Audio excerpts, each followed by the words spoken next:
ayan, nandito na po tayo ngayon sa Moonwalk kung saan tayo ay bumibili ng motor. Ayan si Bossing, ay motor, gulong po pala ng motor para sa vulcanizing. Ayan si Bossing, ayan, nag-uusap na po sila sa presyo ng gulong kung magkano. So ayan, nandito po tayo ngayon sa Moonwalk, ayan, papuntang SM South Mall.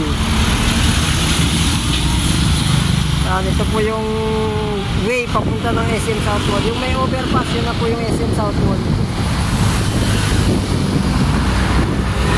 So ito po yung papunta ng Sapote Road. Yan. Sa may tawid kalsada. Yan, oh. Yung overpass po na yan, yan na po ang equitable. So ayan, balik tayo sa ating negosasyon. Yan, yan sa gulong.